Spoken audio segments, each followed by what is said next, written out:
A nightmare for the Conservatives again. Down to earth. It's not just Nottingham where this is happening, is it? And most importantly, honest. Hard-working, middle-class taxpayers, they'll get their book thrown at them. Then catch me, Martin Daubney, Monday to Friday, 3 till 6 p.m. on GB News, Britain's news channel.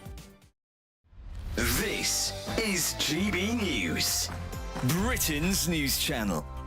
The perception of a crime being committed is not based on whether that person intended to commit a crime or not, but whether the victim, in inverted commas, or anybody else for that matter who happened to hear whatever was said, determines that it was motivated by malice or ill will. Most of these things come out in heated exchanges or in, very casual exchanges. And then somebody says, oh, I'm offended or I'm hurt or I'm whatever because this was clearly malicious and it's against me as a black person or a transgender or sexuality, whatever it might be. And somebody says, I perceive this to be motivated by hate.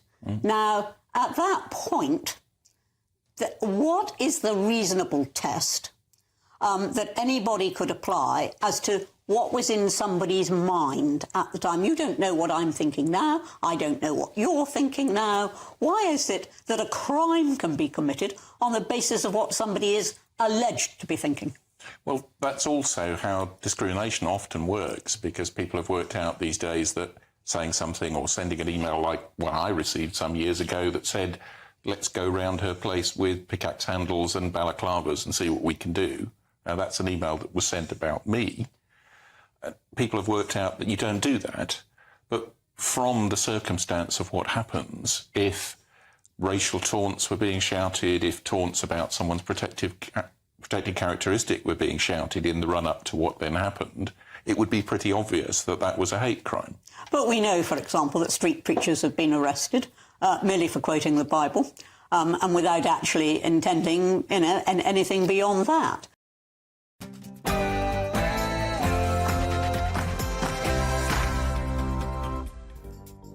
Good morning and welcome to the Camilla Tominey Show. As it looks like we've avoided World War III kicking off for the moment, welfare reforms from smoking to smacking have been taking over the government agenda this week.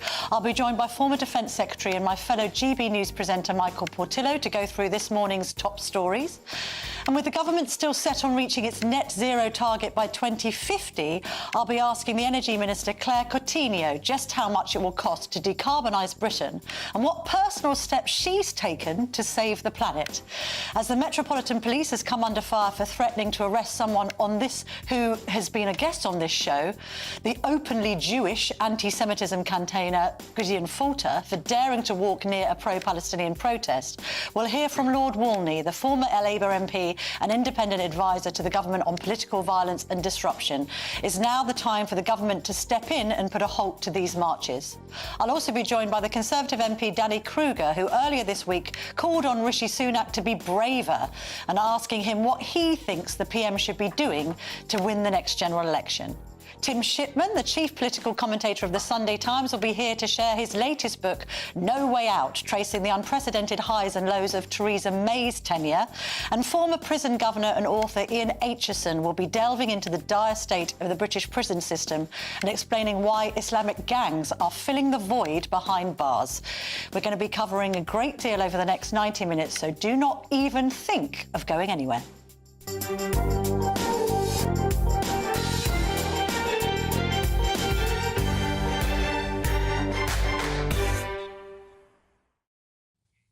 Well, a lot to get through this morning, a lot in the papers, a bit of an eclectic mix on this Sunday morning, I must admit. Let's go through it all now with my fellow GB News presenter who's on from 11, Michael Portillo, of course, the former Defence Secretary. Michael, thanks for joining me this morning. Good morning, Camilla. Lovely to see you. Let's talk about the Met being in the dock. So yes. We've got Mark Rowan facing an offensive on a number of fronts over this extraordinary situation involving Gideon Falter. He's been on this show. He's the CEO of the Campaign Against Anti-Semitism anti-Semitism. He's stopped at a pro-Palestinian march, which he basically stumbles on. He's in town on Saturday. He ends up stumbling on the march. He's in his kippah, his skull cap, and basically the police turn around and say that, you know, he's too openly Jewish to be there and may prove to be a provocation. And then a little later on, he gets threatened with arrest.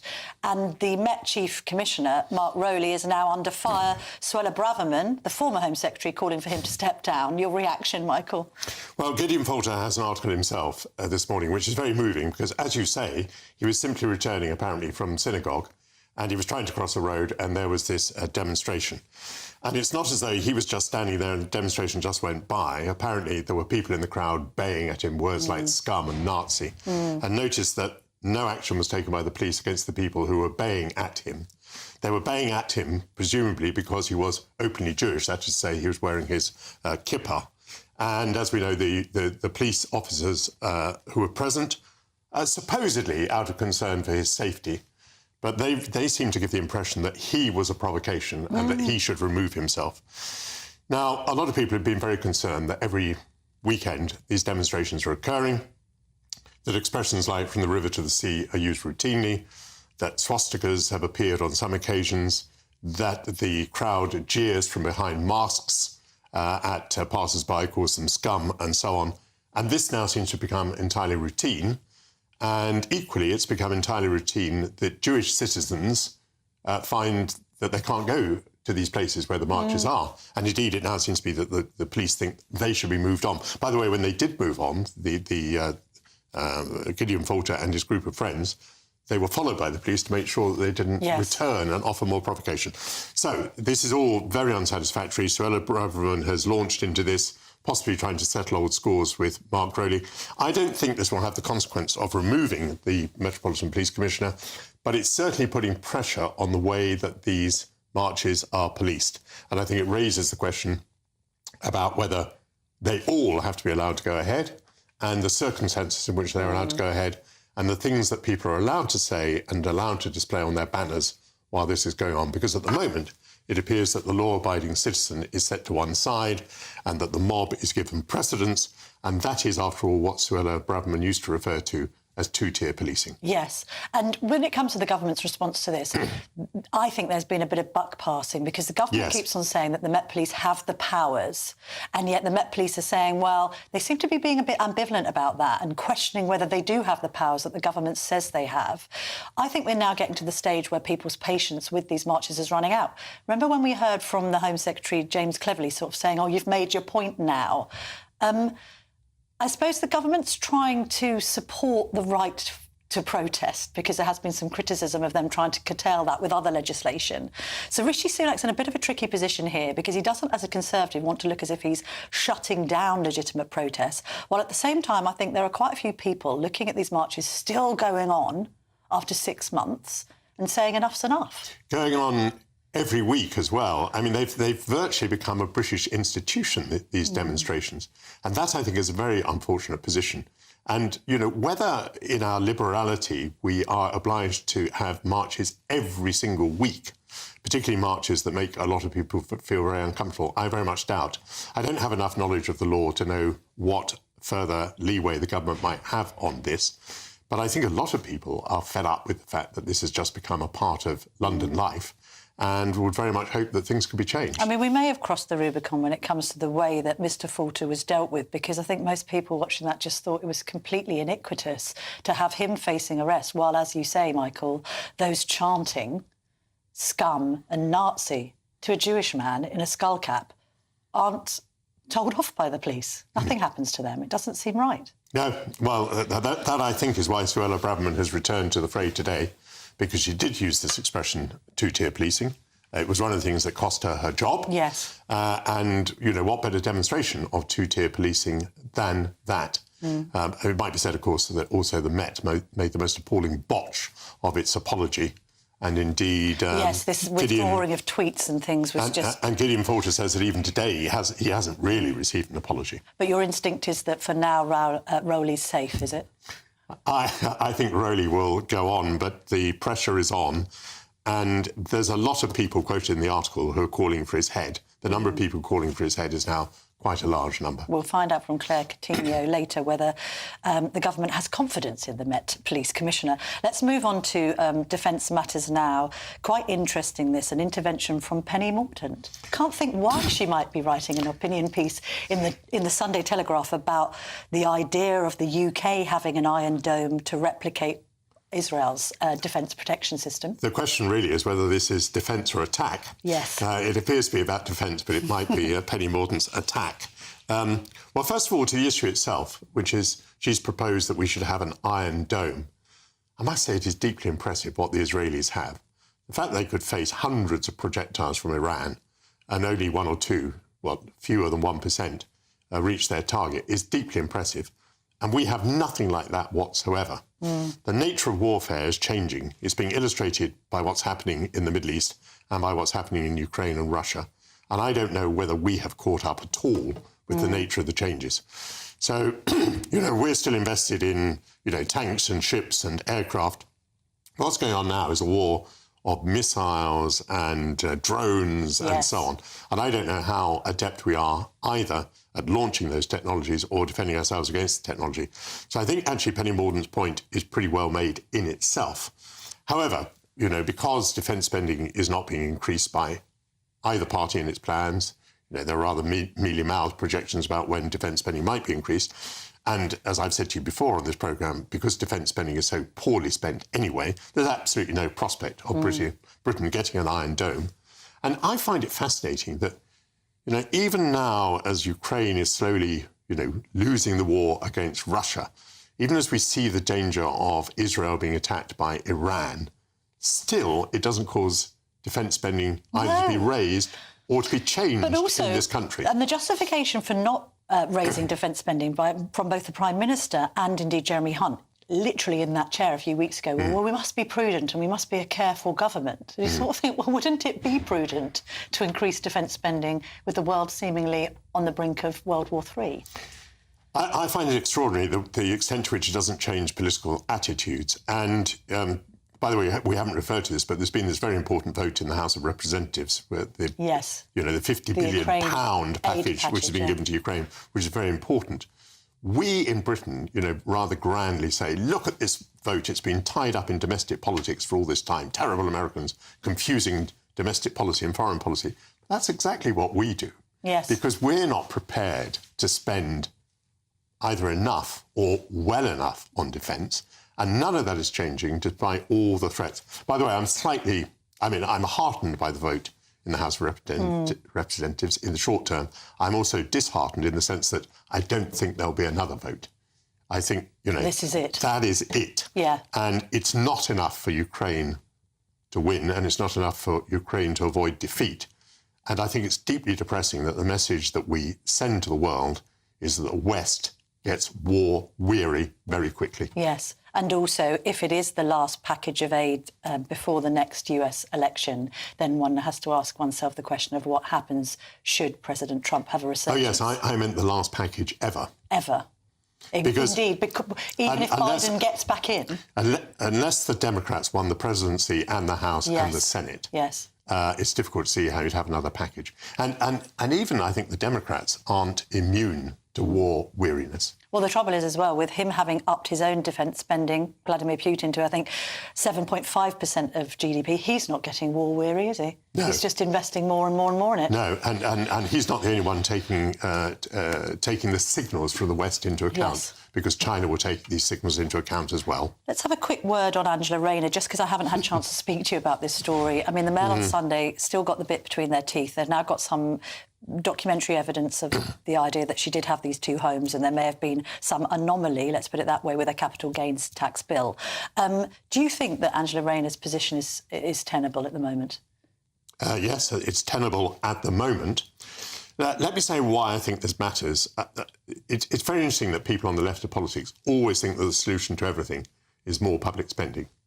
So if you find that someone is not willing to put in their fair share of taxation, that would be a very serious finding against them, wouldn't it? So that's why I think it matters. Now, it is perfectly true that there is a huge campaign being launched by titles that are on the right of politics, like the Telegraph and the Mail. However, they don't seem to have any shortage of people to help them. Because last week we had pretty damaging testimony from a fellow called Matt Finnegan, who was her former chief advisor. And today in the Mail on Sunday, there's very damaging testimony from a lady called Sylvia Hampson, who was her neighbour, who was Angela Rayner's neighbour in Vicarage Road, I think. It all gets very confusing, this. And in fact, this person, Sylvia Hampson, knew Angela Rayner well enough to sign a document for her regarding the sale of the property. So if this person is calling Angela Rayner, as she does, a something liar, then that's quite serious. So, I mean, it is true that the right-wing press is out to get Angela Rayner, but they are being helped by people who are supposedly either Angela Rayner's friends or Angela Rayner's ex-friends, which raises interesting questions. But also the notion that this isn't a story. I mean, there's a piece in the Mail on Sunday questioning why the Guardian hasn't really covered this. BBC's barely looked at it. There is a story here, Michael, because she's being accused of lying and she's a woman who wants to be the next Deputy Prime Minister. And someone who believes in public spending and therefore must believe in paying the fair share of taxes. And I think she made an error, surely, by saying that she'd had this advice that she wasn't prepared to publish. I don't think I would have gone that route. No. Because, you know, everybody then wants to see it. Indeed so. Michael, we're going to have to leave it there for time reasons. But lovely to see you, and we're going to see you back on our screens on this channel at 11 o'clock, so look forward to that. Thank you very much. Thank you so much, to Michael Portillo. Coming up next, I'm going to be joined by the Energy Minister, Claire Coutinho. Just how realistic are the government's plans to decarbonise Britain by 2050? Britain's newsroom. Weekday mornings from 9:30. Men's mental health. Men are starting to talk a lot more. You've been through a lot of stuff that people don't know about. Yeah, I mean, the last few years for me have been very, very difficult. People see me on tour, performing, making music, but myself and my wife, you know, we went through 2 miscarriages.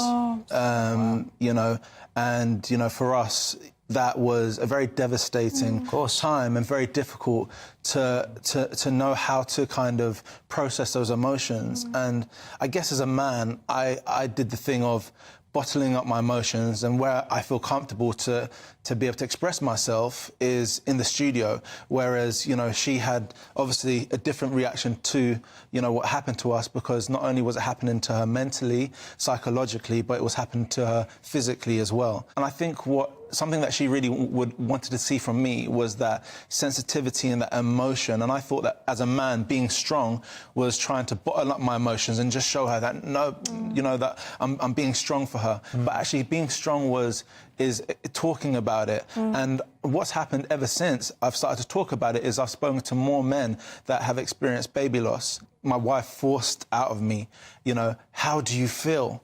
And I ended up as a mess on the floor. I was exasperating, crying, almost inconsolable. She was just holding me in her arms as we cried together, and we cried together. And I didn't realise I needed that release so badly. Like I said, I've been able to speak to other men, and we've been able to cry together, and they shared their own experiences, which they did similar to me. But actually, you know, as men, I feel like that conversation and that sensitivity and being able to be emotional together.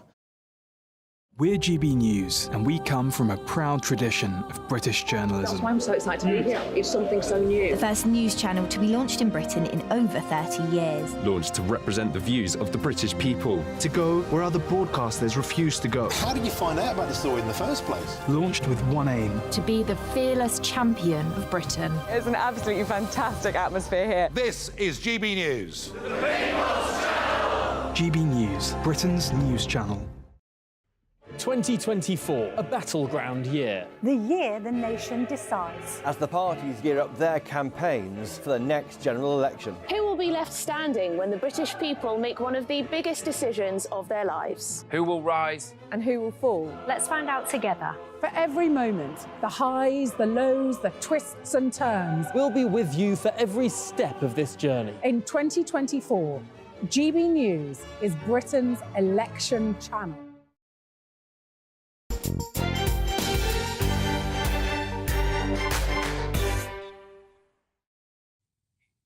Welcome back to GB News. You're watching the Camilla Tominey Show. Lovely to have your company this morning. I'm delighted to be joined now by Secretary of State for Energy Security and Net Zero and the Conservative MP for East Surrey, Claire Coutinho. Minister, lovely to see you this morning. Thank you very much for joining me. Let's start with a really simple question. Does the government have confidence in Sir Mark Rowley, the Metropolitan Police Commissioner? Well, look, let me start by saying that I think the Met have made a serious misstep here, and I think being told, as any part of a community, that your simple presence is a provocation to others is completely wrong. And so I know the Home Secretary has made that clear, and ministers will be meeting with Sir Mark in the coming days, but nobody in society should feel that they cannot walk about the streets of London, that they cannot live their normal lives. I mean, you've pointed out the problems with the policing, with the marches. It's not the first time that concerns have been raised. We know that your colleague, the former Home Secretary, Suella Braverman, has been very critical of the police, saying that it's a system of two-tier policing, saying that they're playing favourites. We had this extraordinary situation with Gideon Falter basically being told that he was a provocation for being openly Jewish. We then had the Met Police having to delete a series of tweets trying to address the issue, a huge amount of bungling. We've had concerns expressed by William Shawcross, who led the review into Prevent, questioning the Met Police's approach to all of this.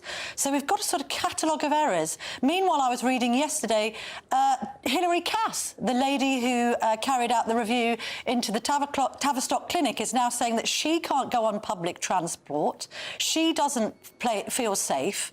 So the Met Police appears to have lost control of the streets of London. And so I'll ask you one more time, does the government have confidence in Sir Mark? Well, look, so I was the Minister for Free Speech, and I think this really is fundamental to how we view equality in this country. And for me, is that everyone should have equal freedoms. What you can't do is place the needs of one identity over the needs of another. And you just talked about two issues there where I think that was happening. So I think it is really important that we get a grip on this. And like I say, I can't speak for the conversations that the Home Secretary is going to have with Sir Mark Rowley, but I would just remind everyone that the person who's got accountability for the London Met is the Labour London Mayor, and actually he needs to get a grip on these protests and make sure that it's not the case that a particular group, in this case the Jewish community, feel like they can't use the freedoms that we all have to walk about London and live our normal lives. So when I ask you whether you've got confidence in Sir Mark Rowley, you're not saying yes. So am I to conclude from that, and should GB viewers and listeners conclude that you haven't got confidence in the Met Police Commissioner? Well, look, I wouldn't go that far because I haven't had those conversations with him. But what I do want to see is every member of our communities in London feeling like they can walk around and do what they need to do. That, for me, is what equality means. That's how we have a cohesive society. And I think this is a really fundamentally important point. And do you think that the Met Police has been mishandling these pro-Palestinian marches? We've had 6 months of people now marching on the streets of London every Saturday. There's a feeling, isn't there, particularly represented by Mr. Falter, that Jews do feel intimidated by these marches. We've had some people on marches sort of openly glorifying Hamas, which is glorifying terrorism. We've had these chants from the river to the sea, which are deeply offensive to the Jewish community. We've had, in Mr. Falter's case, people shouting at him that he's a scumbag and that he's a Nazi. So can we at least conclude that the Metropolitan Police, and indeed vicariously its commissioner, has mishandled the policing of these marches?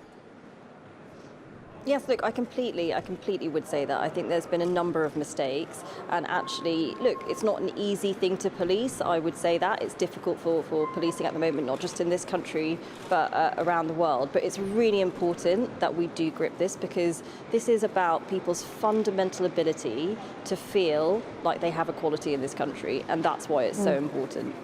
So then I'm confused then as to why you would still have confidence in Sir Mark Rowley. Well, look, my priority is that we get the policing right. So the Home Secretary has made clear that what happened was unacceptable. I understand there's going to be a meeting in the coming days. I don't know what conversation is going to take place there. I think we should see how that conversation goes. But ultimately, what's really important is that people in the Jewish community feel safe. They know that we're on their side, and that what we want to see is equal policing in this country, and also to make sure that they can go about their normal lives. That's what I want to see. OK. Minister, let's get on to your brief now and talk about energy and climate change. How much is it going to cost to decarbonise Britain by 2050? So there are various costs that are out there. Last year we spent about £7 billion on some of this agenda. And I think the really important thing is how we are getting there. So firstly, I would just point to our record. We are the first country to have halved emissions, but we've done this at the same time as growing the economy by 80%. And that is my priority, because we have to make sure that we can have cheap energy in this country. We have to make sure that we can have a competitive economy, that businesses can thrive. And yes, we do know that we are going to have to invest in the industries of the future, and that is what I'm focused on.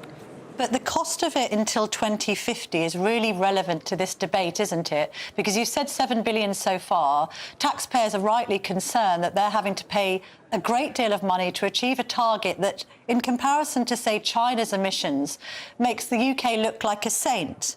We've got less CO2 emissions now than we did in 1879. We account for less than 1% of global emissions. And you've talked about £7 billion worth of expenditure already. So what is the calculation? You must have an overall cost of a policy to 2050. You can't possibly come up with a policy that costs taxpayers that much money and not say what the bottom line figure is. Look, so there are different costs that are out there, but it depends on how you do this. And I would say, if you look at all the steps that we've taken since I've been imposed, what we are doing is making sure that we can protect households from the worst costs. Because I think people do care about climate change, but as you say, they don't want to have costs heaped upon them when they know that we're only 1% of global emissions, and they can see that other countries are polluting a lot more. So we want to do this in a sensible way. But even in that $7 billion, Camilla, some of that is on, for example, nuclear energy. A big chunk of that is on insulating people's homes. I think those are measures that people would support and things that we need to do over the long term anyway. But what I'm not going to stand here and say, like some of the other parties, is that there are no short-term costs to this agenda, which is why we have taken steps, and we're one of the only parties to be talking about this openly. We have taken steps to say we're going to do this in a measured way. We're going to move at the pace of public appetite when it comes to this agenda. But this point about whether Britain making these changes and spending this money is actually going to make a difference on a worldwide scale, that was echoed by Tony Blair, of all people. He said, and I quote, "Don't ask us to do a huge amount when, frankly, whatever we do in Britain is really not going to impact climate change." It's really hard to disagree with that when, as I've pointed out, our CO2 emissions are less than 1% of the world's. This is an astonishing statistic here from China. China has been pumping out in the last 8 years more carbon dioxide than Britain has since the start of the Industrial Revolution. So this is, again, exactly aligned to the approach that I'm taking. So where I'm turning up the dial is where we can get investment into this country, because that means jobs, that means increasing people's income. So we've got £30 billion of investment into the energy sector since I've been imposed. But where we have taken, a measured approach is when it comes to the costs that people would face. So whether it's their boilers or their cars, we've said, actually, we're going to take a bit more time in this because we don't want to heap costs on people. And actually, I don't think the public would accept that when they see other countries are polluting more. Minister, so I think that is the right approach. I think we're going to move at the grain of public opinion. OK, really quick last question, because we're running out of time. Do you have a heat pump installed yet? Yes or no? No, so I don't at the moment, but this is, I think, exactly the same thing that lots of people in the country face, whether they don't have the cash to do it or they don't have the suitable home. But that is not the position of other parties, Camilla. So I think if you want a sensible approach on this agenda, then we are one of the only people putting that forward. Claire Coutinho, thank you very much indeed for your time this morning. Thank you. Well, up next, Danny Kruger is going to be here to share his thoughts on how long Rishi Sunak can survive in office. Don't go anywhere. With thanks to Variety Cruises, a family company sailing since 1942, you have the chance to win a £10,000 7-night small boat cruise for two. With flights, meals, excursions and drinks included, you'll be able to choose from any one of their 2025 Greek adventures and explore Greece like never before. Plus, you'll also win £10,000 in tax-free cash to make your summer sizzle. And we'll pack you off with these luxury travel gifts. For another chance to win a prize worth over £20,000, text prize to 63232. Text costs £2 plus one standard network rate message. Or post your name and number to GB04 PO Box 8690 Derby DE1 9TT. UK only. Entrance must be 18 or over. Lines close at 5 p.m. on the 26th of April. Full terms and privacy notice at gbnews.com/win. Please check the closing time if listening or watching on demand. Good luck. Farage, Monday to Thursday from 7 p.m. There is a kind of a Mediterranean side to that as well, because my mother came from that side, you know, a big family. And I think there is that sense of community where family is kind of key. And I think that's really kind of what we sort of try and continue, really. I mean, certainly with children and stuff like that, you know, Sunday lunches were always, you know, the big thing. Yeah, really. But if you go down the Old Kent Road today... Very different. Very different, yeah. And that was quite some time ago as well, because we were very close to where the Thomas à Becket was. Yeah, I know. I know, the boxing upstairs and all the rest of it. Yep. And I did go down there not so long ago, actually, and it really is very, very different. I mean, I'm not saying that's necessarily bad. I think we have a different view of things. Most people in London, Nicky, don't even know the names of the next-door neighbours. No, true. We've completely lost that sense of community that you grew up with, that you knew. I think it's a real problem. Yeah, I mean, I have to say sometimes I'm a bit guilty of it where I am now as well. You live in big houses, and I do see my neighbours, but, you know, it's not quite the same as it was back. Now, I guess from that background, you were a teenager, you want to become a hairdresser. Yeah, that must have been quite a difficult call. Yeah, that one was a really good call. My dad went, oh, God, what? I mean, it was just very funny. And certainly from the point of view of, you know, this was the early 70s. And so it wasn't really the kind of the choice of most people would do. No, but you did. Why? I don't know, actually. I mean, I went to a grammar school and I didn't do as well in the final exams, and I was kind of forced into sort of leaving. And you suddenly go, ooh, no idea what to do here, really. Yeah. But the idea of doing something in fashion, and, you know, I really kind of... I know that I was given some really good advice, actually, by somebody that said, just start at the bottom. Don't necessarily go to, you know, college or whatever. Not that there may not be anything wrong with those, but just start at the bottom, go to the best place you can and start sweeping the floor.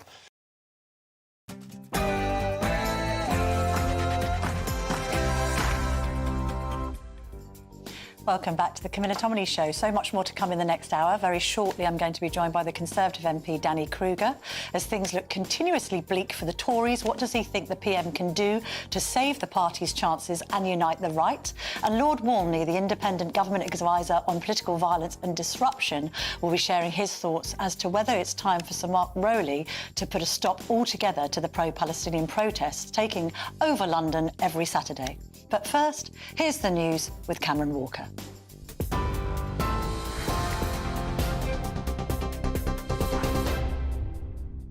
Camilla, thank you. It's 10 o'clock. I'm Cameron Walker in the GB newsroom. The Metropolitan Police Commissioner is facing calls to quit over the force's handling of pro-Palestinian protests. Former Home Secretary Suella Braverman has accused Sir Mark Rowley of having emboldened anti-Semites, writing in the Sunday Telegraph. She says thugs are being allowed to intimidate and harass, claiming they're being waved on by the police. The campaign against anti-Semitism is also calling for Sir Mark to resign or be sacked after its chief executive, Gideon Falter, was described as openly Jewish by an officer. A decision by the US to approve £49 billion in aid for Ukraine has been welcomed by the UK, with the Foreign Secretary describing it as a vital step forward. After months of wrangling, American politicians ended a deadlock, agreeing to provide a package which will also help replenish weapons and munitions. President Zelensky says the move will keep the war from expanding and will save thousands of lives. Lord Cameron also added, if Putin ever doubted the West's resolve to back Ukraine, this action shows the collective will is undimmed. The victims of last weekend's knife attack in Sydney have been remembered at a candlelight vigil on Bondi Beach.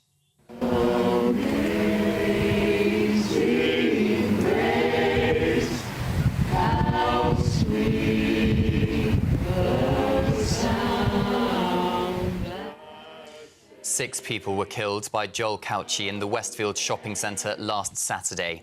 The attacker was shot dead by police. Australia's Prime Minister Anthony Albanese told the family and friends of victims that may those we have lost rest in eternal peace forever in our hearts. Wales is set to change a controversial law on new speed limits. 500,000 people signed a petition raising concerns about the 20 miles per hour zones, saying some routes should not have been included. The government says the new limit will remain in place around schools, hospitals and built-up areas, but has admitted its guidance needs to be corrected in other places. The Welsh Transport Minister is expected to announce the changes on Tuesday. A record number of people are running the London Marathon, with more than 50,000 signed up for the event. GB News' political editor Christopher Hope is among them, aiming to complete the 26.2-mile route with his children. We're running for Scope with the disabled charity. Our daughter Pollyanna, of course, lost a leg in that bus crash 17 years ago on Thursday next week. Very sadly, my wife Sarah's mother was killed in that crash. So it's something we've been part of our lives for so long. But we want to raise money for Scope, which advocates for disabled people. 16 million people in this country are seen as disabled. So it's a group which we think is very important. And thanks to everyone for their support. For the latest stories, sign up to GB News Alerts by scanning the QR code on your screen or go to gbnews.com/alerts. Now it's back to Camilla.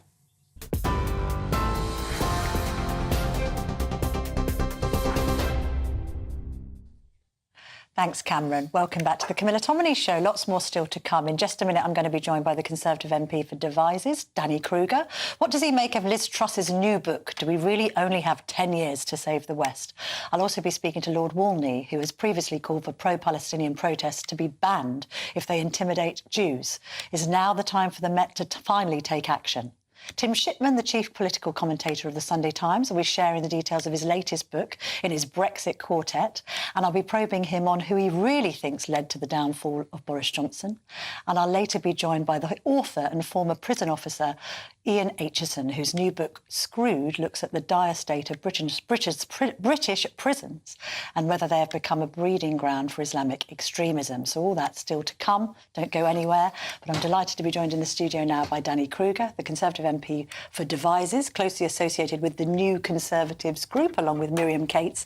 Lovely to see you this morning, Danny. Morning. I know you were following the news report there and sort of rolling your eyes at the treatment of Gideon Falter, the head of the campaign against anti-Semitism. I mean, what's your reaction to how the Met Police have been handling both his case as an openly Jewish man in a skull cap trying to make his way around London, and indeed the pro-Palestinian marches in general? Well, I'm afraid it does justify what Suella Braverman was saying 6 months ago, along with a bunch of us, which is that the policing of the Palestinian marches represents a contradiction and a hypocrisy on the part of the police, who claim to be policing impartially. They do have a very difficult job. Let's acknowledge the reality on the ground. They're not trying to do the wrong thing, but they are doing the wrong thing. And I think that Suella was right then to be calling for a new law which would enable the government to insist that marches like this don't go ahead if there is a danger, as there is, as we've seen, of serious altercation.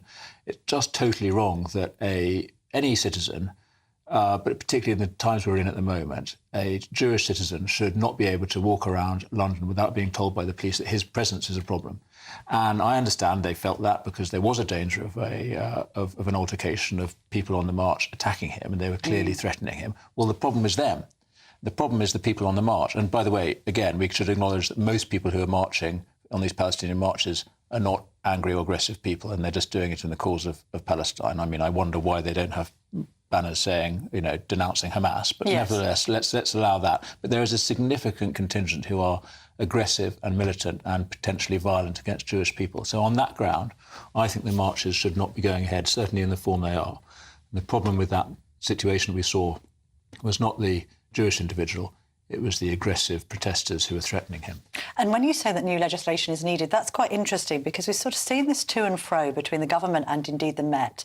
Government saying, you have the powers. I had Suella Braverman in your chair saying a few weeks ago, they have the powers, they're just not using them. But you actually think that we do need to have another law to well, I think we might. Ban them completely. It's apparent that we need to clarify things because the way the police justify the marches at the moment is that they say they can go ahead because they will not be the risk of danger of public disorder. That's only the case if they don't actually enforce the law. They allow people to chant and to display banners, which should be illegal. In fact, really are illegal. I mean, they're deeply offensive. If something's glorifying terrorism or inciting Indeed. So, hatred. I agree with Suella that the police should be, I think, policing in real time the activity of the protesters. But I think it is also necessary, given the difficult state we're in, for Parliament to clarify that, unfortunately, I'm not proposing restrictions on free speech or the right of protest. I'm proposing restrictions on activity that is directly threatening to public order and indeed to freedom of speech and freedom of assembly. It's not OK that Jewish people are not allowed into central London on a Saturday. I mean, this playing sides, which was something that Braverman had accused the Met of some time ago and indeed led to her losing her job. How far do we sort of go on this? Because we've had Oliver Dowden, the Deputy Prime Minister, speaking to the Sunday Telegraph this morning, sort of saying that he can't quite understand why Jews are treated differently to other ethnic minorities. If you went to the far end of the wedge on being outspoken about this, you'd look to Illy Anderson's quotes before he defected to Reform, where he was basically saying, I don't actually believe that Islamists have got control of the country, but what I do believe is they've got control of Sadiq Khan and they've got control of London. Is that right? I mean, because clearly the policing towards people who are on the marches differs to those who are Jewish or seeming to provoke the marchers. So have we got Islamists taking over London? Do you agree with that analysis? Or what's at play here? Is it the police being politically correct and not wanting to upset people? There's an unfortunate alliance. I don't think it's a deliberate one, so I don't accept that Islamists are somehow pulling the levers of London. But there is an unfortunate alliance between very radical people on the pro-Palestinian side of politics and progressive liberals who do run our institutions, including the police, who are afraid to challenge that first group. And so, unfortunately, they are in alliance. And what we have, I'm afraid, it's why I'm not particularly interested in the position of the Met, Mark Rowley. I think that probably I don't have confidence personally in him and in the leadership of the Met, but I don't think it's enough to simply say he should go. There is a problem with the culture of the police. Ultimately, that comes from the top, which is with the mayor who oversees them.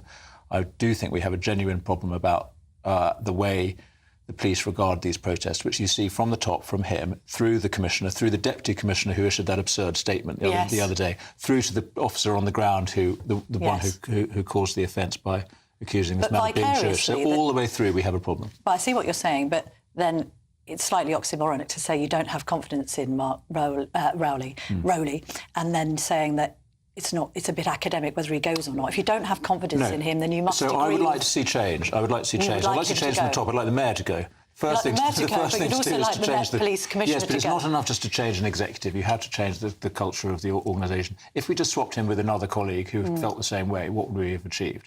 We have, and I think this is a responsibility on government, which also has a role over the police. I'm pleased to say the Home Secretary and the Policing Minister are going to be challenging the Met this week about what's happened. We need to see a reset of the way the police regard these protests and, in fact, policing in London in general. So we have a genuine problem, and it's not enough just to create a scapegoat with the Commissioner. Speaking of organisational change, does the Tory party need to change? I was quite intrigued that last week, sort of speaking to Conservatives on both sides of the party, this broad church of yours, more left-leaning Conservatives and also right-leaning Conservatives, agreeing at least on one thing. If the May elections are a disaster for Rishi Sunak, and indeed you lose Teesside and the West Midlands, then his position is once again going to be called into question. You might get more letters of no confidence and somebody else might be Prime Minister by the end of the summer. I mean, do you think there's a possibility of that? Well, I guess there is. Again, at risk of ducking the question you want to ask me, I think the challenge for our party is about more than the leader. And I think Rishi's position is so difficult because we are a very split party. Let's just acknowledge that reality. I think there more unites us than divides us. We know what the real problem is with Labour and the Liberal Democrats. Nevertheless, We are divided about the approach to take. My view is that we should be leaning into that amazing coalition of voters that put us into power in 2019, rather than trying to rerun the 2015 election, which won us seats just in one corner of the country, really, and in the heartlands. I think there is a way to a path to victory and to survival for our party, but it does require us to boldly and deliberately lean into that realignment and appeal to those voters in a way that, by the way, also appeals to voters in the Tory heartlands like the one I represent. Although there does seem to be a bit of internal tension, even on the right of the party, between, say, your group, the New Cons, and Liz Truss's group, the Popcons. I mean, isn't this also sort of undermining this quest to unite the right, if the right itself can't even be united within the Conservative Party? Listen, there are as many conservatisms as there are Conservatives, and we all have slight differences of emphasis. I mean, I think that, in fact, a lot of what Liz says I would agree with. A lot of what Suella or others on the right say I agree with. We have a particular agenda. We're all elected since the Brexit referendum. We all stand for Brexit and I say for this realignment. I think it's OK to have lots of different groupings. We all know the real problem, which is the threat of Labour. I think we're all committed to fighting them. And it's not just about uniting the right. We're in more agreement than we are with the other wing of our party. But even they, I think, all recognise we have a genuine problem, which is not the fact that we're losing voters to Labour. The problem is we're losing voters to Reform and to the stay-at-home, the people who don't want to vote for anybody. And we're all out campaigning, and we all get this the whole time on the doorstep and in our high streets, which is people say, they might say, I like you, the candidate. I'm always voted Conservative. I can't vote for you this time because I don't know what you stand for. And I just think we have an opportunity, because the reality is we do stand for something very, very coherent and, I think, attractive to the public. An agenda on defence, on tax, on crime, and on these questions around the culture that I think is where the country is. And actually, I think where the PM is as well. There is a problem with communication. Because I think this is an interesting premise. I think it's an interesting premise for people watching and listening to this show to be of this mentality. I want to punish the Tories. I feel betrayed. I think they've betrayed us and our trust, because they're not the Conservatives that we voted for. Some of their policies seem thoroughly unconservative, so I don't want them. But equally, I do agree that Labour would be even worse. It is a problem. So that's a massive problem. So are you saying that this is a problem of the Prime Minister not communicating a Conservative vision, or are you saying it's a problem of the Prime Minister because he's not right-wing enough? Or is it both? Well, I think it's a problem of the party as a whole. We are divided on the way ahead. And by the way, I mean, I don't want to make excuses for our party, because I'm being quite critical of our record in many ways. But I do think there's lots of things that we can point to in which we certainly have made the right calls and certainly have made a better fist of it than Labour would have done. So I don't think we have to be totally ashamed of our record in the way that many people accuse us, say that we should be. And I do think the way forward is to recognise where the essential bulk of the voters who we need to win are. They're the people who voted for us in 2019. They are patriotic people who have a common sense approach to life.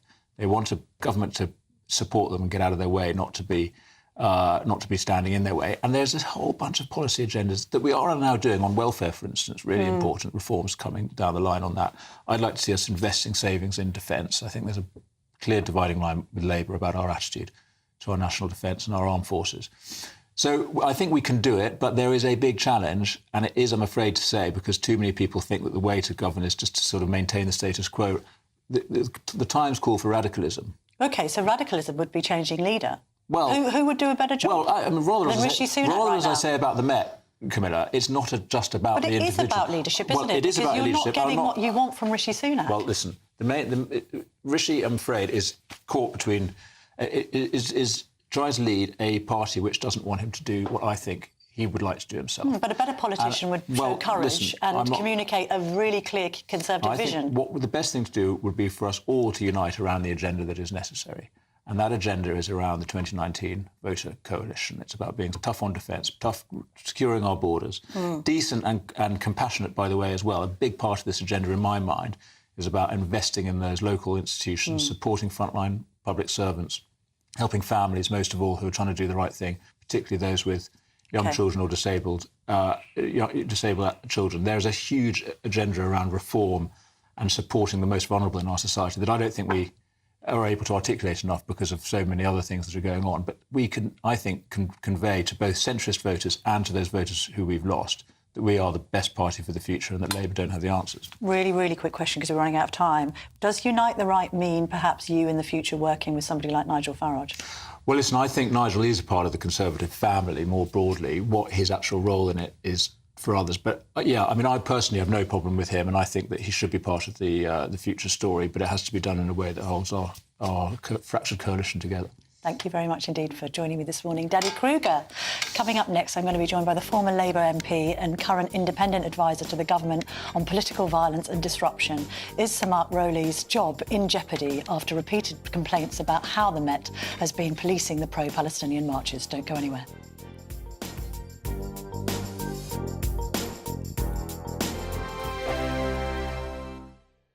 This is GB News, Britain's news channel. Squatters in London have taken over a pub which is leased by Gordon Ramsay, no less. The pub is currently up for sale with a guide price of £30 million. It is understood that Kitchen Nightmares host Ramsay called the police on Wednesday but was unable to have the squatters removed. The Metropolitan Police said in a statement they were made aware of squatters at a disused property but added, "This is a civil matter," and so police did not attend the property. Let's see what my panel make of this. Why can't we just boot squatters out? If we own a property or lease a property, why don't we just boot them out? I know that's tempting, but the fact is, long-term empty properties have increased by 24% in the last 6 years. There's 1.2 million people on the social housing lists. People don't have a place to live. What it does highlight is the enormous disparity in fairness in property laws in this country. It's just not fair that if you've worked all your life and invested some money in property because, you know, interest rates at zero and there's nowhere else to invest your money, and then suddenly somebody who's got no claim to that property and doesn't seem to have earned very much in life takes over your property. It's an outrage. People shouldn't be squatting in other people's homes or commercial properties. But the fact is, until we sort the housing problem in this country, none of this is going to go away. The fact is, people my age won't be able to buy a home unless they've got a bung from their parents. Yeah, but what's the practicality of this demonstration? It's not a demonstration. It's not going to free up more housing for people who are on the streets. No, of course not. It's people looking to find a place to live. I don't think it's a demonstration at all. It's an anti-wealth, anti-property-owning demonstration by people who've got nothing better to do in life than break into other people's property. GB News is the home of free speech. We were created to champion it, and we deliver it day in, day out. Free speech allows us all to explore and debate openly the issues most important to us, our families, and of course, the British people. Having challenging conversations to enlighten each other. Which is why we hear all sides of the argument. We are the People's Channel. We will always stand by the freedom to express yourself. On TV, radio and online. This is GB News, Britain's news channel. Are the newspapers getting you down? My wife didn't divorce me that month. Struggling to separate the wheat from the chaff? I know that it's a bit of a circus at the best of times. Well, don't worry. Headliners has got you covered. We'll take the burden of reading the day's news, and if we get depressed, who cares? It's an occupational hazard, frankly. That's Headliners on GB News from 11 p.m. till midnight, and the following morning, 5 till 6 a.m. on GB News, the comedy channel. Nah, just kidding. Britain's news channel.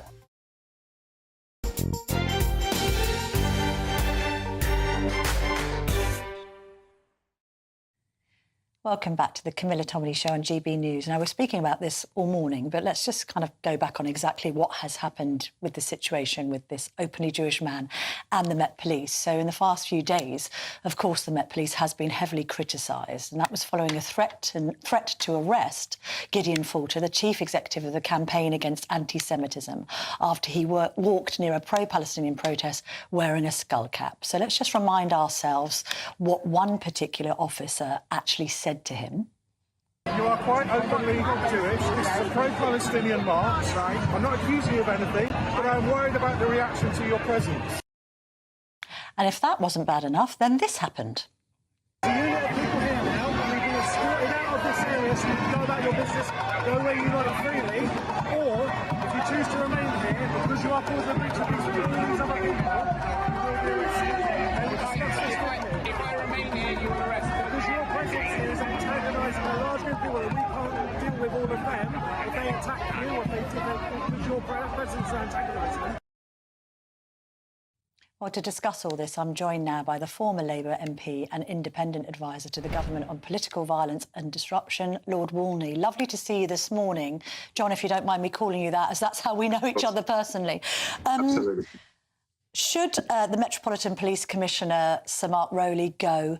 There's been calls for his resignation by Suella Braverman. Just spoken to Danny Kruger in the studio. He doesn't have confidence in him. I asked Claire Coutinho, the Energy Secretary and Climate Change Minister, whether she had confidence in him. She couldn't give me an affirmative. John, what do you think? I don't think he's going to go. And on balance, I don't think he should. I mean, I think Sir Mark Rowley is an intelligent man who is deeply committed to getting right what is a difficult situation. But let's be clear, the Met has too often in recent months not got it right. And what you saw on the screens there was one of the most egregious examples, I think, of not getting the balance. Look, I have sympathy, of course, with the difficult job that police officers have to do to try to keep order and maintain policing on these marches where there is clearly a threat of things spilling out of control. But I mean, it felt clearly the officer didn't mean it like that, but it feels deeply sinister to be telling a Jewish man that he looks too openly Jewish to be stood on a street at a particular time, and that he is going to get arrested for that.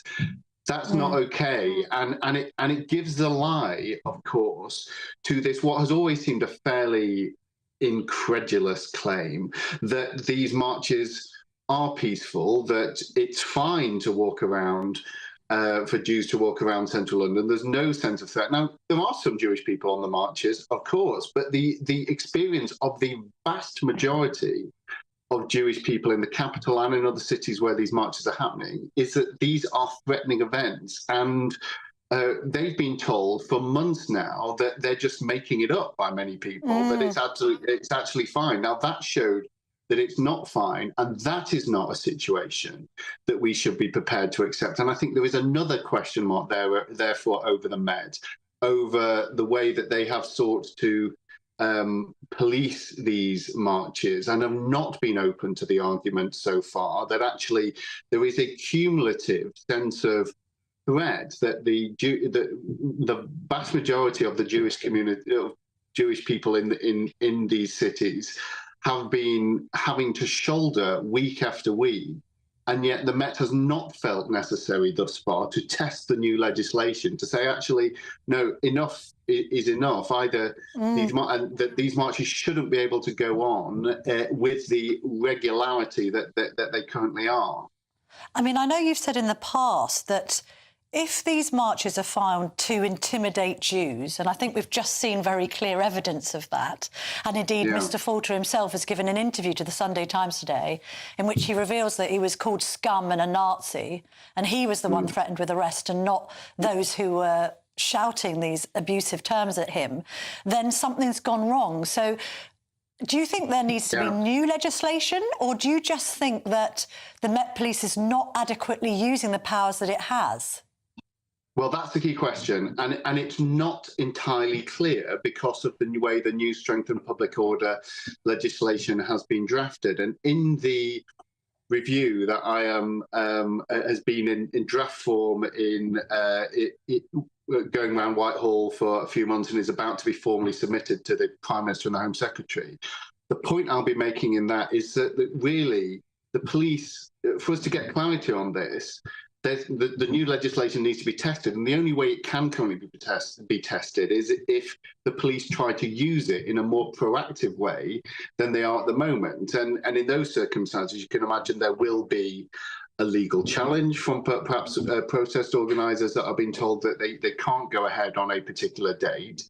And then you'll be able to see whether that sense of cumulative harm being done to a particular part of our community can be upheld within the legislation. If not, my clear view is that it needs to be strengthened. And also, really, if this lack of clarity through the police not choosing to go forward and test the legislation, then we are locked in a really unacceptable drumbeat at the moment, where marches are happening week after week. There's an incredible drain on police resources that's going on, and there are still very many Jewish people who simply do not feel safe going into central London, where the marches are, on the day that they are happening.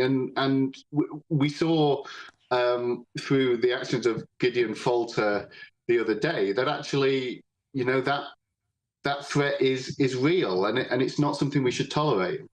No. And I know you're carrying out a review for the moment for the government into political violence, and I know you've delayed that to take into account what's been happening in the aftermath of October the 7th. Just briefly, Lord Walney, I mean, where's that review up to? And presumably you're also going to be expressing concerns to government about the way that some MPs have been treated, some of these protests out there outside their homes. I'm thinking about Tobias Elwood. I'm thinking about Wes Streeting's office being targeted. I'm, of course, thinking about Mike Freer being forced to stand down as the MP for Golders Green in the surrounding area because he feels so intimidated trying to do his job.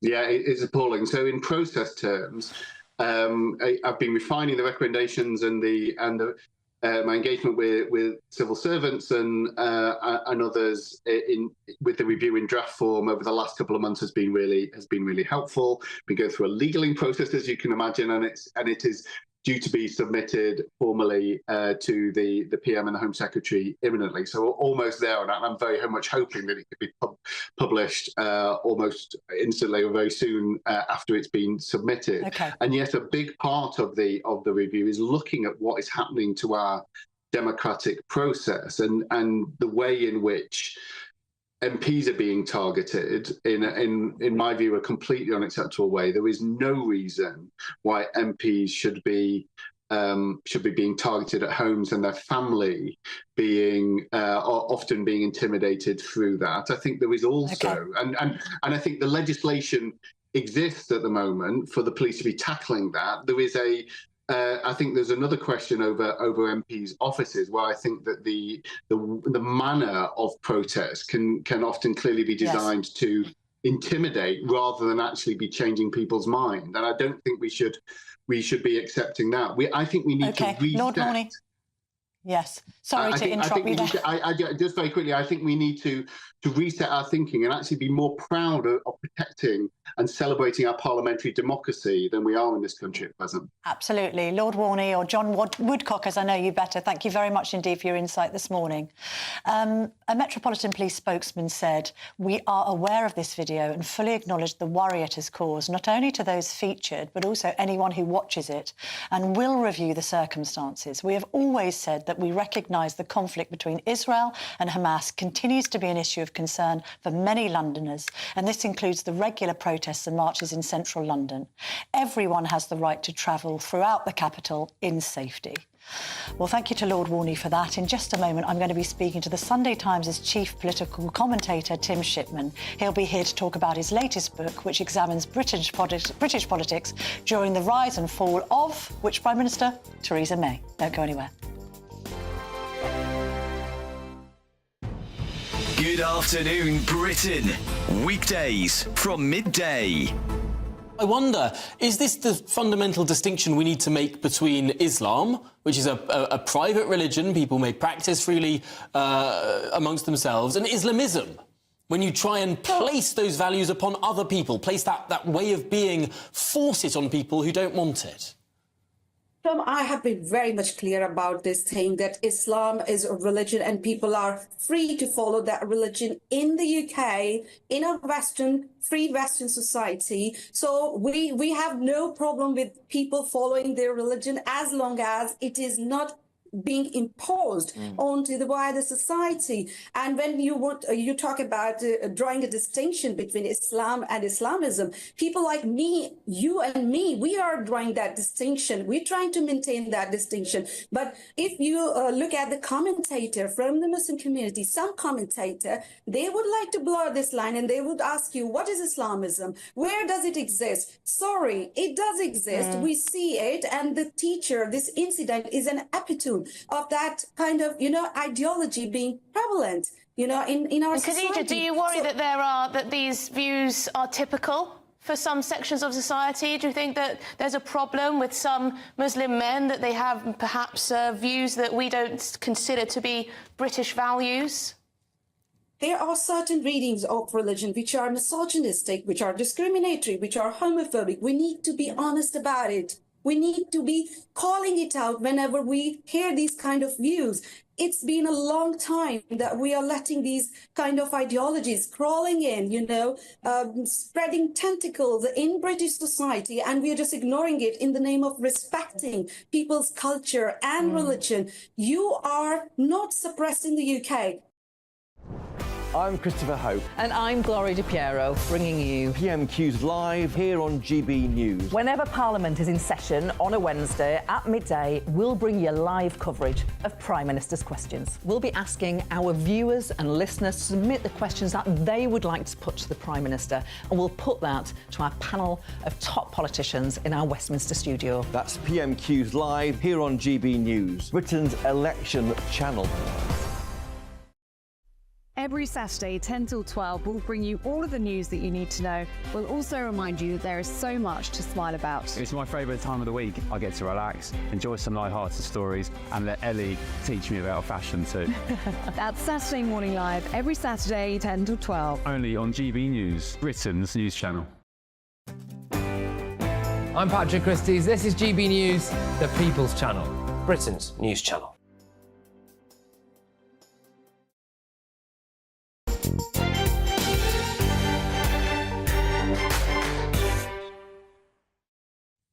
Welcome back to the Camilla Tominey Show on GB News. I'm delighted to be joined now by Tim Shipman, the chief political commentator of the Sunday Times, a former colleague of mine. Back in the day, we worked together at the Sunday Express, didn't we, when we were just young whippersnappers? I know, and look at us now. Look at you, you're a big, clever author of many books. And this is the latest in your... Well, I thought it was a trilogy. It was going to be a trilogy, and now it's a quartet. Yes, a No Way Out. tetralogy, as they call it. Oh, I love that. Yeah. It could also double up as a weapon. It's a hefty tome, and you basically decided that one book wasn't enough to cover Theresa May to Rishi Sunak, which is understandable. Exactly. It's taken 7 years, 1,500 pages. It's now 2 books. From the backstop to Boris. Love that. Now, let's talk about Theresa May first of all. I mean, a little bit forgotten at the moment with everything going on. How would you rate the premiership of Theresa May, Tim? I mean, not hugely highly, if you read the conclusion. No. Look, I mean, it is a history book, but at the same time, a lot of what happened in it is kind of still shaping events now. The original Brexit deal that Boris Johnson signed, which is kind of still with us, was 95% Theresa May's work and Oliver Robbins' work. The sort of catastrophic fallings out in the Conservative Party, which were all happening then, they're still with us now. Yeah. Some things never change. Some things never change. And it's, what the Theresa May years give us, I think, is a sort of model of almost how not to do the Premiership. Yes. I'm going to come up with a deal behind everyone's back. I'm not going to tell the Brexit Secretary David Davis about it. I'm then going to present it at Chequers and prompt a flurry of resignations that then leads to my tearful demise outside Downing Street. Yeah, that's broadly it. And, you know, I've interviewed 260-odd people for this book. And everybody who was in a room with Theresa May, ministers, members of her own cabinet, MPs, people who were on her own staff, people in Brussels, not one of them could say with any great clarity or determination what she was really thinking while they were talking to her. No. And she sort of, you know, good leadership is about knowing where you're trying to go, working out a clever way of getting there, and then be able to take everybody else with you. And she seems to me to have failed on all 3 of those counts. And all the people who've replaced her since have failed on at least one of those counts. Yes, well, let's get on to the people who have replaced her, who, with the greatest respect to Theresa May, are almost more interesting than her sort of chapter in this tale, although it's funny, really, that seems so distant when it consumed so much of our lives at the time. The Brexit wars between 2016 and 2019 were so agonising.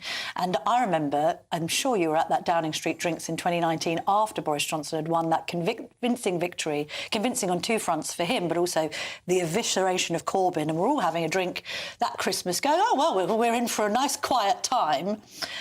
COVID hits. I know you always had a good relationship both with Boris Johnson and indeed Dominic Cummings. Let's get into the truth of this, because Nadine Dorries was in last week sort of talking about the plot and talking about Michael Gove and the dynamics of the so-called cabal that she claims brought Boris Johnson down. What really did bring Boris Johnson down? Well, look, Dominic Cummings will tell you that he brought down Boris Johnson, and anyone who reads Book 4, which is out in June, will see a lot more detail on that than I think we've had before. But I also remember a great quote by a minister the week that Boris left Downing Street, who said, Boris Johnson is the third Prime Minister in a row to have been brought down by Boris Johnson. Yes. So there were sort of faults on both sides. Yeah. Look, the one time politics was done properly in this country was in the second half of 2019, where those two men together knew exactly what they were trying to achieve and set out with a plan to achieve it. And despite all the shenanigans we'd seen in Parliament, which populate this book, they were able to push it through and win a big majority. But those two were already at each other's throats by the January of 2020, even before Brexit had happened at the end of that month. And when COVID hit, they then fell out spectacularly and the whole government fell apart. And Boris Johnson, having given huge amounts of power to Dominic Cummings, they didn't want another aide to have the same kind of dominance and sort of say over him. And so the teams that followed were not terribly effective. Boris Johnson was a great campaigner, a great politician in lots of ways, but he wasn't a great governor. And he had these ideas and he didn't follow through on them. And ultimately, his premiership was a sort of missed opportunity, I think, for the Conservative Party. And a bit like Margaret Thatcher sort of had a shadow over the Tories for 2 decades thereafter, it looks at the moment like the shadow of Boris Johnson and the debate about should he have been removed or what was he going to achieve is going to take the Tories up a cul-de-sac for several more years to come. Do you think he will stage a Cincinnati-style comeback, and when do you think he'll do it? Well, look, the people around him would say, look, at the moment he's making lots of money, he's very passionate about Ukraine, he's off doing things he's interested in, he's in no rush to return. I think the scenario in which they imagine that might become a possibility is not sort of straight after the general election or even before it, but if you get a new leader in who tries for 2 years, either from the One Nation wing or from, you know, much further to the right, we all assume it will be someone further to right that will take over after the election. If that person is failing 18 months, 2 years down the line, the clarion calls at that point for, well, where's the guy who won us some elections? That's the moment where, if it is at all possible, that it looks like that's the sort of window of opportunity, and that he could come back in and try and take on Starmer, you know, at an election in 5 years' time. And one of the reasons Boris Johnson fell, I think, is that he just didn't rate Keir Starmer. He was, 6 points behind? He always told people, remember when I started running for mayor, I was 17 points behind Ken Livingstone, and I beat him. He thought 6 points behind, given what had happened, was sort of 15 points ahead, really, in the current context. He couldn't conceive of not beating Keir Starmer, who he didn't rate at all, and he assumed everybody else would conclude the same in his own party, and of course they didn't, and that's another of the reasons why he's not with us any longer. I mean, if he did sort of stage the comeback a bit later on, who's your pick for interim party leader? Because we know that Rishi Sunak won't be hanging around if the result of the general election is as bad as the pollsters predict. Indeed, before I ask you that, actually, do you think he's in jeopardy after the May elections? I think potentially, yes. He's talking about potentially trying to call an election to try and stave that off. Look, there are lots of people who don't want Rishi Sunak to lead their party into a general election. They come from lots of different sort of factions in the party. I think at the moment the plot, such as it is, isn't yet kind of got but people are enough support. It's penny or pretty. Do you buy that? Well, I mean, what about Badenoch? What about Suella? Look, I think Kemi Badenoch has been the favourite for long enough that everybody's now sniping at her and saying why she shouldn't be the favourite. I think Priti Patel has been quite clever behind the scenes. She's still popular with the sort of Eurosceptic right, but has kept her nose clean. She's not associated with the Sunak part of the government at all, which even Suella Braverman was to a degree. And I think she's been quite clever at not joining some of the pylons of Sunak. She's been a little bit more loyal, so some in the sort of One Nation-y ring of the party might regard her as more palatable than Suella Braverman. I think Suella will have a hard core of support, but whether it's big enough to get past all the others, I don't know. I mean, Penny Mordaunt remains the most likely alternative to one of those ladies on the right, I think. because she's, to a large degree, even now, a bit of a blank slate, and if people can wish what they want onto her... I know, but that may be part of the problem. Well, that people don't know what she stands for either. Well, and that will be the argument against her. But, you know, we've seen briefing from some of the people, you know, the plotters who say, well, maybe she's the answer. I think some of those would like her to take over, lose the election and then disappear again and pave the way. She might be good in opposition because she's so good at the dispatch box. Look, she's good at the dispatch box and she's a good campaigner, but she's one of those politicians who, you know, you see over a number of years and really... however often you see them, you're still a little unsure as to what it is that really motivates them. Let's spend the final 2 minutes on Rishi Sunak, because you've written a piece in the Sunday Times today to accompany the publication of the book. We are basically accusing modern politicians of being really bad at politics. And I think we can both agree he's hardworking, he's diligent, he's a good bloke. All of those things. But is he a good politician? I mean, I don't think that he's proven that he is. No. And there's quite a lot of evidence. I mean, is he in fact a terrible politician? Well, but a good person? That would be the argument of quite a large number of his MPs. I think when he came in, he tried to settle things down, and that looked quite sensible. He got a lot of credit for getting his head down. You know, the Windsor deal he did on Brexit would not have appealed to all MPs, all viewers of your channel. But as a sort of serious piece of, you know, kind of dedicated work in the weeds, it was quite impressive in its way. But since then, you know, he's veered from one... You know, when things didn't start working out and the polls didn't narrow, he lost his nerve a bit, and he's veered from one strategy to another in a kind of a desperate search for something that works, and he doesn't seem to have found it. And, you know, I think... he's certainly lacking the where are we going, and I think what MPs want to see is a sense of telling the country where we're going. You know, if there were another 5 years of Rishi Sunak, what would it all mean? And I think if he ever knew what that was, I don't think he's communicated that effectively to the public. Final cue. Shipper's general election prediction, please. Are we talking about a super majority for Labour, just a majority, maybe a hung parliament? What are you thinking? Well, look, if you take... history and the focus groups that say that Keir Starmer hasn't persuaded the public. The natural kind of feeling of where political gravity ought to settle is a decent but not enormous Labour majority. But this government is making it a lot easier for Keir Starmer than that. And while everyone says political gravity will reassert itself and things will narrow, it hasn't yet. And if we carry on remotely like this... then it's going to be a pretty stonking majority. Actually, I have one more question. Nigel Farage, is his future here or in America? I think it could be here. I think he's interested in realigning the right here. I would be surprised if he puts his head above the parapet and goes back and leads the Reform Party. I think he's far more interested in what happens after the general election, where you might see Tory MPs joining Reform or him rejoining the Conservative Party. Chance would be a fine thing, but then nothing would surprise me after what we've witnessed. And you first started writing these books, and this is the latest one, out now. Well, it's praise for All Out War on the back, but this one, of course, is called No Way Out. And the next one is called... Out. Out. Which covers both Brexit and 3 Prime Ministers. Love that. Tim Shipman, thank you very much indeed for joining me this morning. Lovely to see you. Reunited, Sunday Express reunited on GB News, which is always good. Now, after this, I'm going to be speaking to the former prison governor and author Ian Acheson. His new book, Screwed, examines the dire state of Britain's prisons. Just how screwed is our system? Don't go anywhere.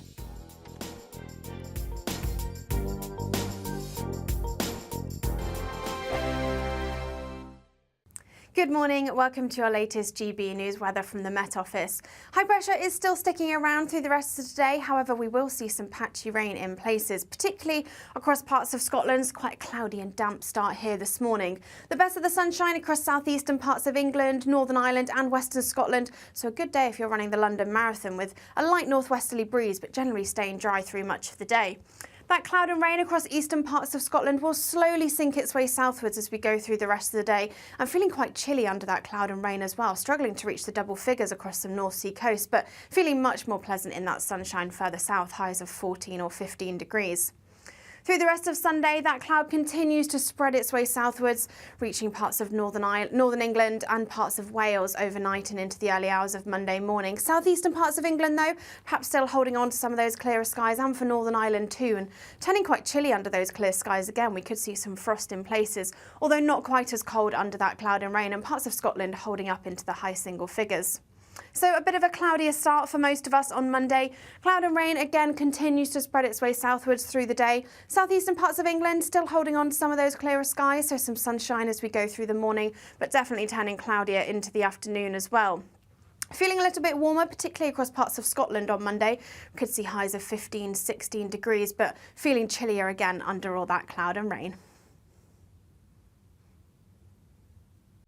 Every Saturday, 10 till 12, we'll bring you all of the news that you need to know. We'll also remind you that there is so much to smile about. It's my favourite time of the week. I get to relax, enjoy some light-hearted stories, and let Ellie teach me about fashion too. That's Saturday Morning Live, every Saturday, 10 till 12. Only on GB News, Britain's news channel. Join me, Neil Oliver, every Sunday night at 6 p.m. on GB News. And if an hour is not nearly enough for you, go to gbnews.com for special extended episodes online every Friday at 9 p.m, where we can truly get into the nitty-gritty of what's going on. GB News, Britain's news channel. 2024, a battleground year. The year the nation decides. As the parties gear up their campaigns for the next general election. Who will be left standing when the British people make one of the biggest decisions of their lives? Who will rise? And who will fall? Let's find out together. For every moment, the highs, the lows, the twists and turns. We'll be with you for every step of this journey. In 2024, GB News is Britain's election channel. If you want your news to be straight talking, this is a nightmare for the Conservatives again. down to earth, It's not just Nottingham where this is happening, is it? and most importantly, honest, Hard-working, middle-class taxpayers, they'll get the book thrown at them. then catch me, Martin Daubney, Monday to Friday, 3 till 6 p.m. on GB News, Britain's news channel.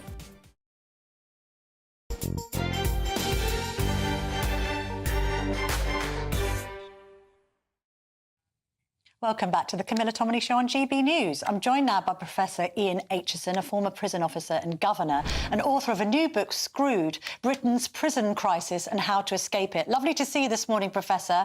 How big is this crisis? Hi, Camilla. It's very big. It's a simple answer. I was listening to your previous interview with Tim Shipman. My book's about a third of his size, but I bet mine has more swearing in it because it's hard to avoid, basically. What are we talking about here? In essence, it's a collision of three interrelated catastrophes that have made the whole system screwed. First of all, overcrowding. We're locking up far too many offenders in far too few places for the good that we can do them, or indeed society or future victims. We cannot build our way fast enough out of this crisis because of sentencing and because of COVID backlogs now being eaten into.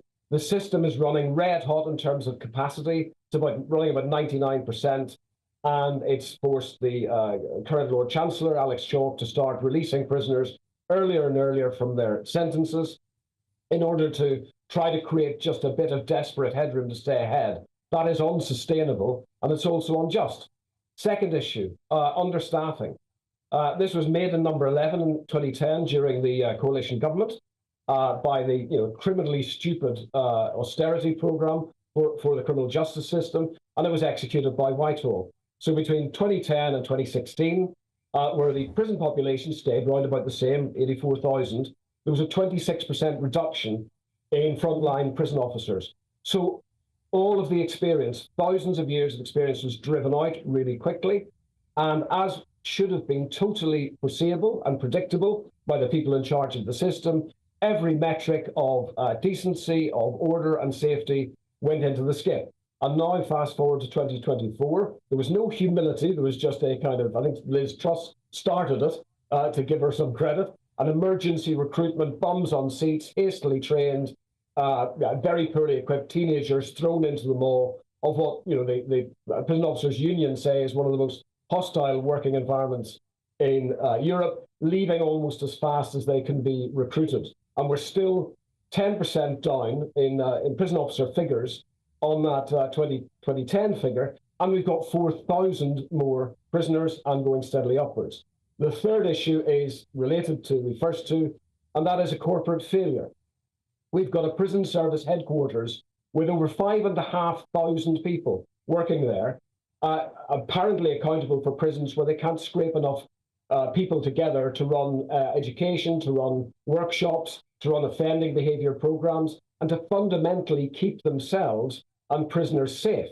A prison officer is assaulted on average now once an hour, every day, every week. We've had a prison officer recently just taken off a ventilator after being so seriously assaulted in HMP Whitemoor, one of our high security prisons, that he was in a coma. Thankfully now he's recovering. That's one of our high security prisons that the Chief Inspector of Prisons visited last year and said was one of the filthiest that he'd ever inspected. And my simple point is about this gigantic bureaucracy of monitoring that fails all the time. If you cannot get the bins emptied in a place like Whitemoor, holding dozens of terrorists, holding some of the biggest risk in Western Europe, what else is going on? And these people have been remote, they've been inaccessible, they've been detached from the front line, they proliferate a bureaucracy that squats on top of prison governors and their staff, and they make life the mission of rehabilitating people and just even keeping people safe, which is foundational to everything else hopeful, impossible. Hence, truth. Another theme of the book, I mean, you've raised the reasons for it there, but obviously a void is created, not least when there's this sense that the prisoners are in charge and the guards aren't. You raise warnings about the rise of Islamic extremism and indeed neo-Nazi extremism behind bars. How concerning is that, and what evidence have you seen of that, Professor? Well, I was asked by the government to investigate Islamist extremism in prisons, probation and the youth justice system back in 2016. And a lot of the concerns I raised then, I think, unfortunately, are still valid. Has there been progress? Yes, there has, mostly because that progress was forced on the prison service, who believed, in a deranged way that they were world class at dealing with extremism before my report came in. So there have been some policy improvements there, but on the front line, you still have in our high security prisons a constant and unrelenting struggle for power and control, which is disfiguring relationships between staff and prisoners, and which is threatening national security. Because unfortunately, as we have seen on numerous occasions now, terrorists go into our prisons and they spend sometimes years there. And some of them, like the case of Usman Khan, who went on to murder 2 kids at a rehabilitation celebration grotesquely back in 2019, come out worse than when they went in.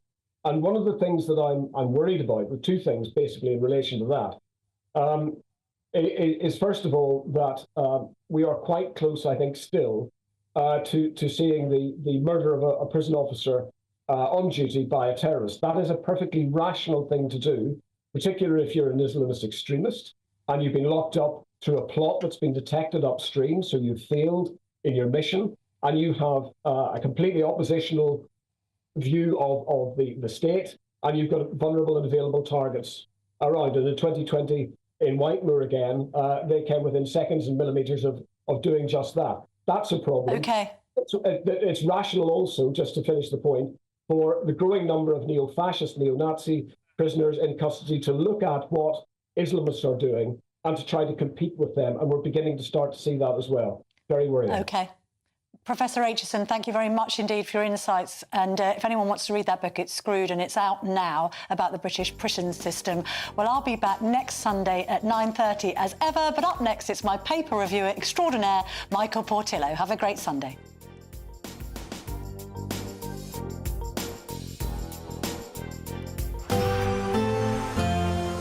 A brighter outlook with Box Solar, sponsors of weather on GB News.